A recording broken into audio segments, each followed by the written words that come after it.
21.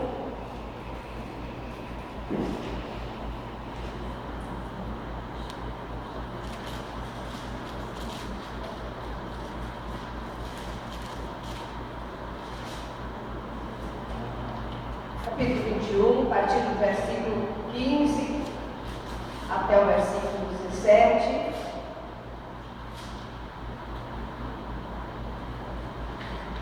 Deus não desiste de amar você.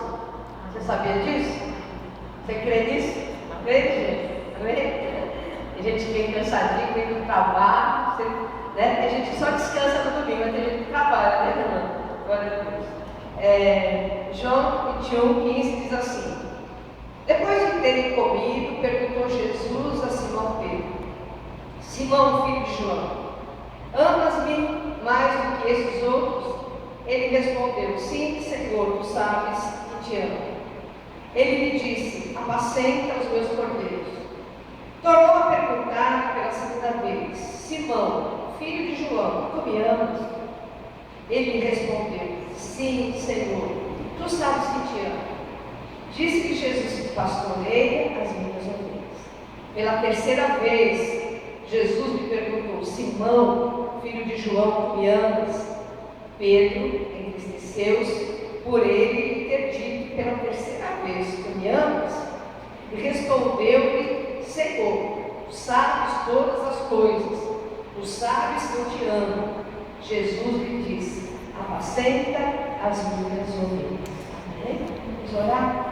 Pai, nós queremos te louvar, te agradecer pelo teu grande amor para conosco, pelo privilégio de sermos família de fé, podermos nos conhecer, nos reunir em torno da tua palavra, para te ouvir. Por isso, Espírito Santo, dedicamos a ti agora esse tempo e que o Senhor possa falar conosco, Senhor. Falar através da tua palavra, daquilo que o Senhor quer nos ensinar. Que essa palavra possa estar queimando, Senhor, no nosso coração, não somente agora, mas na semana também. Possamos ser edificados por ela, para que possamos edificar outros também, em nome de Jesus. Amém. Amém? Pode sentar, amado. Deus não desiste. Deus não abre mão da sua vida. Deus não abre mão da nossa vida. Ele não desiste, né, do direito que Ele tem de ter a mim e ter a você nas mãos dele. Às vezes a gente é fácil de abrir mão de alguém. Pessoas que pensam muito diferente da gente, a gente tem dificuldade de caminhar. A gente até tenta, às vezes até por amor cristão, né? Mas, não sei se concordam, mas é difícil da gente caminhar junto. E Deus é diferente. Deus, Ele insiste em caminhar conosco. Ele insiste, Ele não abre mão de nos ter perto dele. Porque às vezes a gente é cabeça dura e a gente quer sair de perto dele. Mas Deus não desiste da gente. Ele sempre vai ao nosso encontro. Ele sempre, de alguma forma, quando você começa a se desanimar, começa a, sei lá, querer, como diz, jogar toalha, né? Ele vem, ele lembra você através de um louvor, através de uma palavra, ele coloca saudade, não sei, através até da rede social, né? Deus usa, às vezes, alguma postagem, alguém falando, alguma coisa, escrevendo. Por quê? É Deus, é a graça de Deus. E aonde a gente vê isso na palavra? Principalmente na vida de Pedro. Então, Pedro, melhor do que ninguém, revela para a gente essa verdade de Deus, que Ele não desiste da gente. Mas quem que era Pedro? Né? Fazendo uma recapitulação da vida de Pedro. Ele era filho de Jonas, né? O pai dele chamava Jonas, naquele outro lado. Está lá em Marcos 16, 17. Pedro era casado. Alguém tem dúvida disso? Não. A igreja romana tem dúvida, né? Porque aqui não é capaz. A Bíblia diz da sogra dele, e também lá, 1 Coríntios 9, 5, Paulo fala que Pedro era casado, né? Ele era natural de Betsaida, residia em Cafarnaum, às margens do mar da Galileia, ficha de Pedro, né? Ele era pescador, ele era irmão de André, um dos seus discípulos, um dos discípulos que mais tinha intimidade com Jesus, era o Pedrão. Ele assumiu a liderança do grupo apostólico antes e depois do Pentecostes. Recebeu o poder para realizar grandes milagres, está lá em Atos 5,15, e ele foi o primeiro apóstolo a pregar para os gentios. Então, o primeiro apóstolo a pregar para os gentios não foi Paulo, foi Pedro. Lembra disso? Quem foi o primeiro gentio para quem Pedro pregou? Quem foi? Cornélio, né? Cornélio, da visão lá dos bichos e tudo mais. Cornélio não era judeu, né? Então Pedro era um homem também de profundas contradições. Ele amava demais e odiava demais. Às vezes, né, como ele chegou para Jesus, falou: Jesus, tu és o Filho de Deus, porque Jesus está perguntando quem dizia o povo que ele era. E Pedro já falou: tu és o Filho de Deus. E Jesus fala para ele: não foi carne e sangue que revelou isso para você, Pedro, mas foi o Espírito de Deus, Pedro. Mas daqui a pouco, quando Jesus fala que ele iria morrer, se entregar por nossa causa, Pedro já dá uma repreensão para Jesus: não fala isso, imagina, você vai morrer coisa nenhuma. Aí, quem estava usando Pedro? Satanás. Jesus imediatamente olha para Pedro e fala: aparta de mim, Satanás.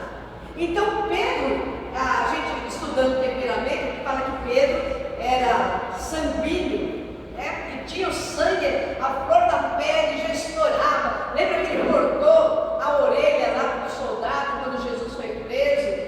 Ele era assim, tinha intimidade com o Senhor. Daqui a pouco ele chutava e explodia, mas ele era desse jeito. Mas teve, o que chama mais atenção na vida de Pedro é que ele teve uma queda. Não que ele caiu, né? Mas caiu fisicamente. Mas ele foi, quando ele negou a Jesus, né, foi a queda de Pedro. Mas quando a pessoa cai, né, assim, um engano, não é. A gente fica pensando: por que a pessoa caiu? Será que foi um acontecimento assim rápido? Não. Pedro, essa queda, ela foi, vamos dizer assim, progressiva. Por que Pedro caiu? As causas da queda de Pedro. Pedro, ele tinha uma exagerada confiança nele mesmo, concorda? Ele se achava o cara. Ele se achava o melhor dos discípulos. Por causa dessa proximidade do Senhor, por causa dessa facilidade. Sabe assim, vamos imaginar uma classe de escola, aquele aluno que sempre quando alguém pergunta, levanta a mão, porque ninguém tem coragem de perguntar, o cara lá que pergunta. Pedro era assim.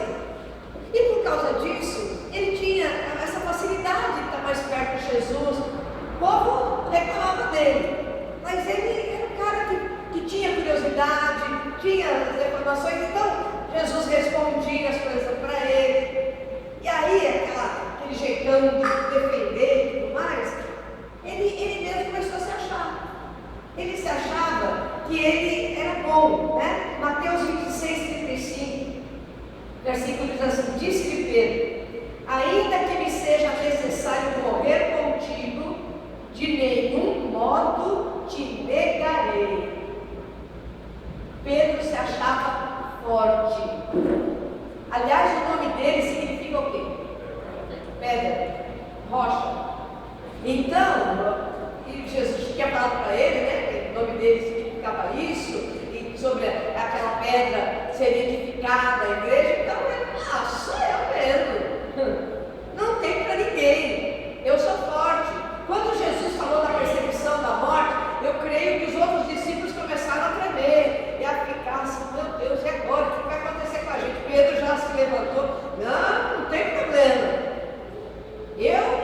eu vou estar contigo, eu precisar, eu morro por ti, eu vou para frente.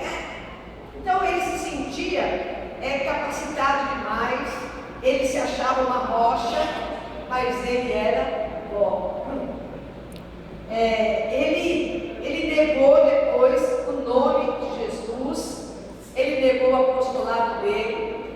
entregou as suas convicções. Por quê? Por causa de um perigo muito grande, né? Da exagerada autoconfiança em vez de ser humilde. Então isso é uma lição para nós. Você pode ver uma pessoa que às vezes está tão firme na fé que a gente acha que está, né? Por isso que o apóstolo Paulo também fala: aquele que julga estar de pé, cuide, ou veja as versões, para que não caia. Esse é o problema de muitos cristãos, se acharem demasiadamente espirituais, fortes demais, que eles podem ser independentes. E hoje a gente vê muito isso, né?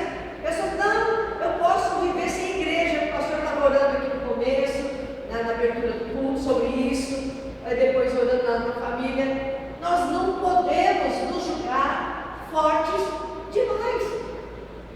Assim, ser independente, não, eu posso me manter na minha casa, firme, sozinho, lendo a Bíblia.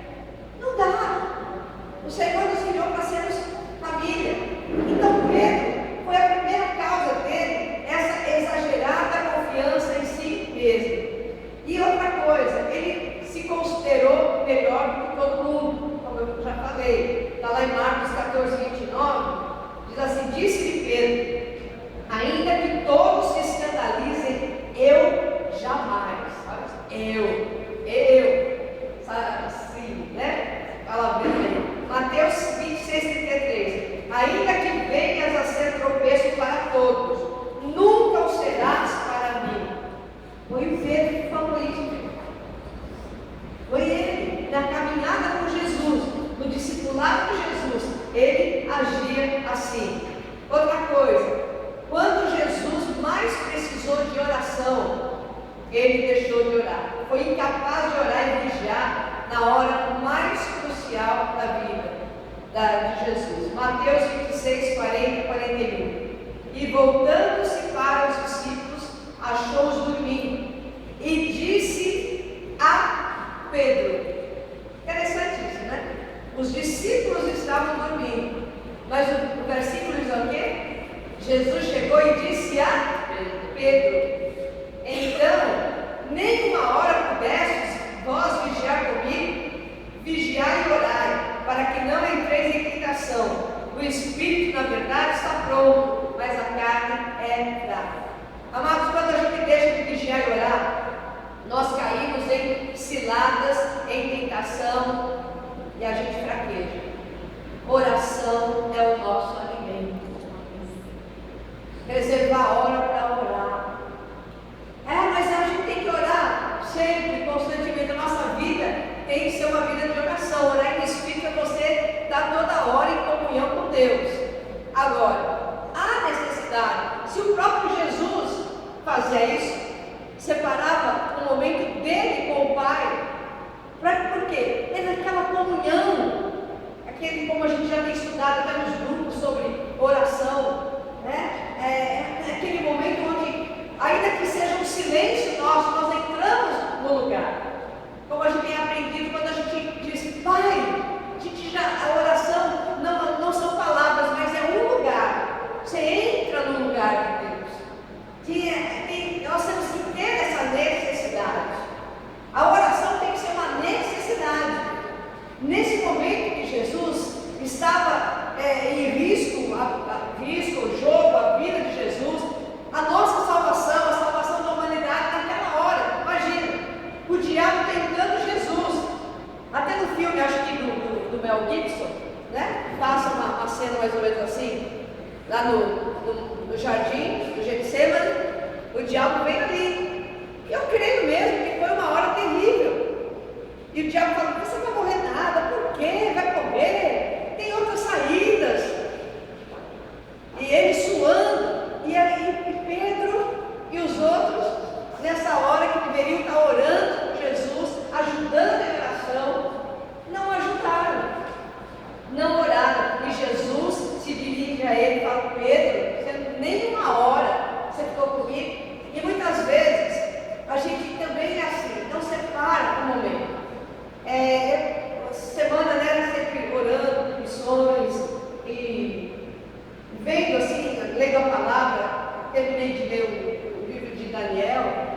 lendo o Daniel, vendo ali as referências de Daniel, de Apocalipse também. Amados, nós estamos assim num tempo muito difícil. E a gente precisa ficar alerta. Outro dia a gente estava na reunião, o pastor Ariovaldo aqui de Salvador estava falando, né? As igrejas verdadeiramente cristãs teriam que ter na sua palavra, na sua porta, né? Tipo assim, um aviso: essa igreja prega o reino de Deus e a volta de Jesus. E a gente não tem feito isso. E nós estamos num momento muito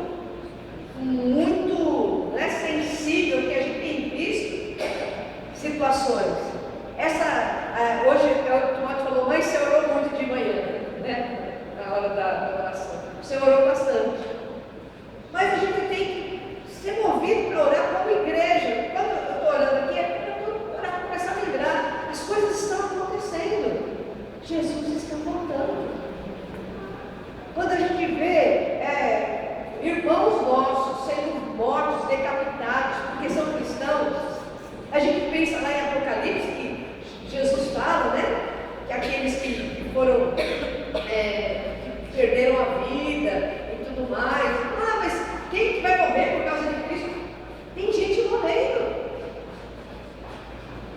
E às vezes, como o pastor Ariovaldo falou, em muitas igrejas, as pessoas estão fazendo campanhas de jejum, fazendo coisas para as suas próprias prosperidades, pedindo carro, pedindo a casa, pedindo o sonho, a viagem internacional. Também tudo isso é bonito e Deus é presenteador, Ele pode nos dar. Mas enquanto igrejas estão orando e fazendo jejum da vitória tal, tem crianças que estão escutando a tropa, né, da malignidade lá daquele povo lá dos X chegando, e elas estão: pai, nós não queremos morrer. E elas já ouviram histórias de crianças que foram decapitadas.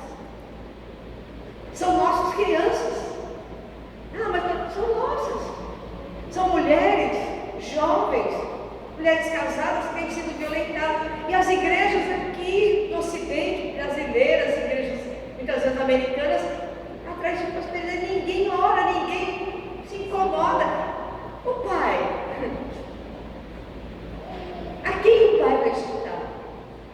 A criança que está orando lá: Senhor, me livra de ser decapitado. A mulher que está chorando. Ou ele está preocupado em colocar dinheiro na conta do fulano, não sei o quê. Você entendeu? A gente precisa atentar para isso.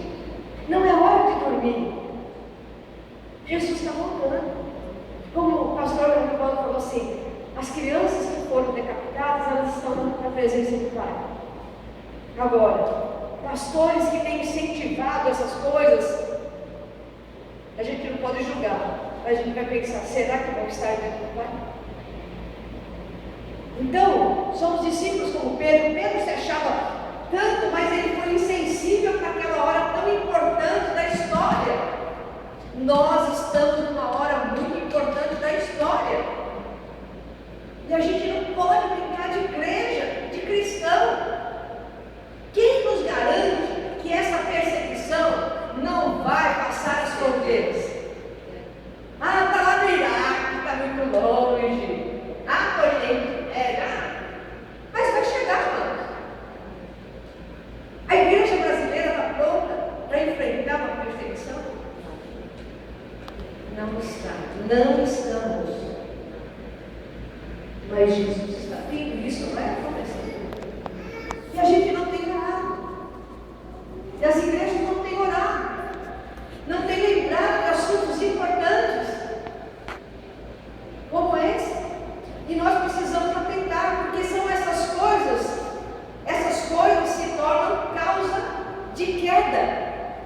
Pedro, e uma das causas foi: não tinha tempo de orar, não orou no momento que mais se precisava, no momento histórico. Pedro estava dormindo. A igreja de Cristo está dormindo no momento histórico. Quando eu falo igreja, eu me incluo, e a gente precisa despertar. Porque avivamento é isso. Avivamento não é ser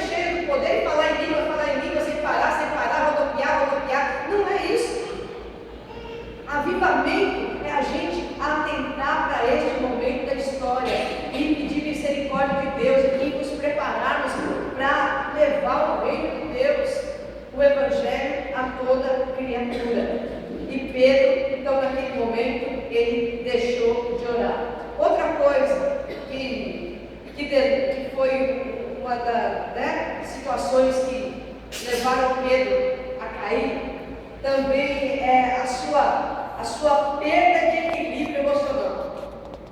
E é o que a gente vê muito nas nossas vidas, no nosso dia a dia.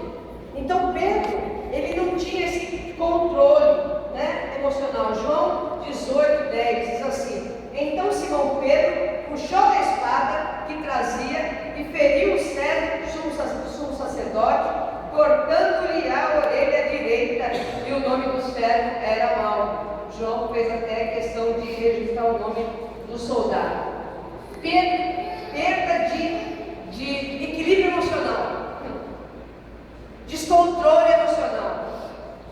Isso acontece com facilidade. Maridos perdendo controle, esposas. Precisa ter uma lei no país para que crianças não sejam surradas violentamente. Imagina, não tem lei, porque isso tem crescido. E aí, por causa de pais que não têm equilíbrio, aí atinge todo mundo. Até você que tem seu filho não pode dar umas palmadinhas para corrigir, porque é a lei. A gente tem que até obedecer a lei também. Mas por quê? Porque é um descontrole. É um sinal também dos últimos dias. E Pedro perdeu o controle. Quantas vezes no teu trabalho, nas coisas que você pensa, já vai perdendo o controle? Eu estava ouvindo uma ministração ontem do pastor Marcos Botelho, lá em São Paulo. Interessante, estava falando que ele mora em Arujá, e é paulista, conhece Arujá. Arujá é uma cidade, como ele fala hoje, uns 60 mil habitantes, mas ainda tranquila na questão de trânsito, assim, e tudo mais. E ele estava no carro dele, mas ouvindo uma emissora paulistana falando do trânsito. São Paulo estava caótico, e não sei que estava congestionado, e não sei o que. Ele começou a que droga, esse trânsito batendo no carro dele. Mas eu estou em Arujá, eu estou nervoso. Eu não estou em congestionamento. Só dele ouvir, olha só, ele começou a ficar estressado da notícia que ele estava vendo, congestionamento em São Paulo, no centro de São Paulo. Mas ele estava lá no município, lá fora, que já estava perdendo o controle. Já pensou que está dentro do congestionamento? Perda de controle. E é uma coisa que nós podemos orar para o Senhor, nos dê controle. Fruto do Espírito, amém? Mansidão e domínio próprio. Pedrão não tinha domínio próprio. Outra coisa que também fez parte, contribuiu para a queda de Pedro, foi que ele seguiu a Jesus de longe. Mateus 6,58, mas Pedro o seguia de longe. Pedro, ele vai fraquejando, ele vai perdendo valores absolutos que ele tinha de Jesus na vida dele. Pedro, ele vai se tornando o quê? Vulnerável. Ele que se considerava todo forte, ele vai se acovardando cada vez mais no dia lá, na situação da prisão de Jesus. Então Pedro, o mesmo Pedro da autoconfiança, ele já não cumpre mais as palavras que ele falou para Jesus. Ele foge na hora que Jesus é preso. Ele não desiste de Jesus. Interessante isso. Ele não desistiu. Jesus foi preso, ele ficou com medo, todo mundo foi embora e ele ficou, mas ficou de longe. Sabe o que me lembra essa situação? E Pedro nessa situação? Me lembra muitos cristãos de hoje. Eu não deixo Jesus. Eu sou crente. Eu sou crente, mas eu não quero compromisso, tá certo? Esse negócio de igreja, de eu estar compromissado, de eu conhecer o irmão, esse negócio de pequeno grupo, esse negócio de participar, não, eu já tenho decepções, não sei o quê. É melhor eu creio em Jesus, amo Jesus, mas deixa eu ver de longe. Deixa eu seguir de longe. São pessoas que não perdem suas convicções.